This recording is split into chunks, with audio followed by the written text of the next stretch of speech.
Cienījamie kolēģi, bija tādi laiki, kad pie varas šajā zālē bija komunisti. Un tie bija cilvēki, kuri norāva šos divus uzrakstus, ka Latvija ir neatkarīga demokrātiska republika un ka valsts suverēnā vara pieder Latvijas tautai. Sagriez krēslus uz to pusi, uz austrumiem. Un kas bija zīmīgi šim režīmam padomju laikā, meli bija ikdiena un absolūti normāla parādība. Ja mēs par zaļajiem jautājumiem, Arālu jūras iznīcināšanu, kas bija lauksaimniecības, tolaik komunistu lauksaimniecības radītās sekas, to pasniedz kā grandiozu cilvēku cīņu un uzvaru pār dabu. Černobiļas katastrofa, 2 dienas bija pilnīgs klusums, Kijevā un Minskā, tika bērni izdzīti ar pieaugušiem ārā, notika 1. maija svinības slavinot savus vadoņus. Kurskas zemūdens katastrofa, tas jau ir mūsdienu. Putina Krievijas laikā pirmajās dienās situācija tiek kontrolēta, ir kontakts ar apkalpi, lai gan visi jau sen tur zem ūdens bija miruši un tika uzturēta šī glābšanas iespējas ilūzija. Vai gadījumā kaut kur nesmaržo pēc tā, ka kaut kur esam atgriezušies pagātnē? Mums otro reizi nokrīt drons, patiesībā droni, daudz skaitlī, ielidoja. Un Siliņas kundze, šī valdības vadītāja, saka, es uzsaku dienestu sadarbību, lieliski reaģējot uz Latvijā ielidojošo dronu. Ko var uzteikt, ja dienesti savā starpā iekšlietu ministrija un aizsardzības ministrija tajā brīdī sāk mētāties ar dubļiem, kurš ir vainīgs? Iekšlietu ministrs saka, nē, tā bija aizsardzības ministrija. Aizsardzības ministrija veļ visu vainu uz Vugdu un iekšlietu ministriju. Kāpēc tad tos cilvēks neapziņoja? Lieliska sadarbība. Bravo!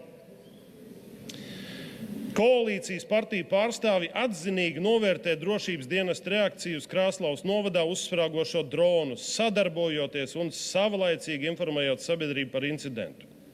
Tāpat Jurēvits sacīja, ka iepazīstoties ar publiski pieejamo informāciju, komunikācija par incidentu bija adekvāta, kā arī komunikācija ar sabiedrību pilnīgi skaidra. Šodien būtiskākais bija tas, ka sabiedrībai tika demonstrēta valsts gatavība šādiem gadījumiem, teica Edmunds Jurēvits. Tiešām mēs nodemonstrējām valsts gatavību šādiem gadījumiem otro reizi? Nopietni?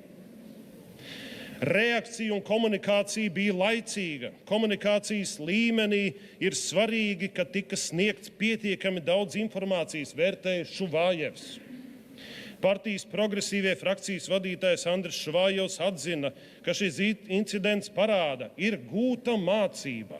Pēc 2004. gada septembrī Rēzeknes novada Gaigalaus pagastā nokritušā drona. Ir gūtas mācības, kolēģi? Es nevaru runāt par to, ko mēs esam runājuši sapulcēs, kas notika pēc šī drona incidenta. Es tikai varu pateikt to, ka mēs atgriezāmies atkal pie tiem pašiem jautājumiem, par kuriem mēs runājām pēc Gaigalaus drona. Komunikācija sabiedrība bija laicīga. Šuvājevs kungs, kā var būt laicīga komunikācija, ja komunikācijas tajā brīdī nebija vispār?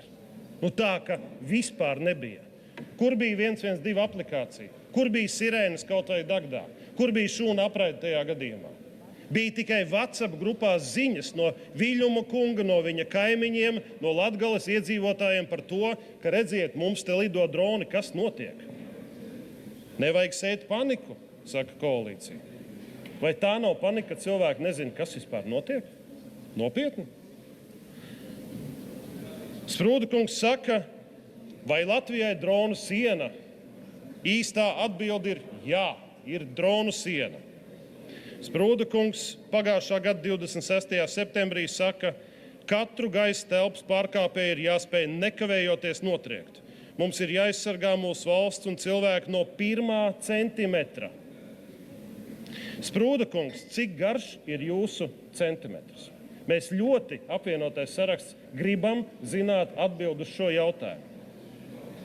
Vai tie ir 50 kilometri, vai 83 kilometri, vai 300 metri, kas bija līdz Svariņu ciemam, kur dzīvoja cilvēki?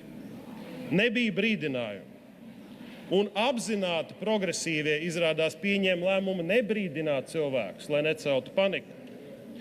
Jo, kā teica aizsardzības ministrijas pārstāve Liena Gātere, ja drons ilgāk būtu virzījies valsts iekšienē, šūna apraide būtu aktivizēta un sabiedrība tiktu informēta. Mēs katru gadījumu izvērtējam atsevišķi.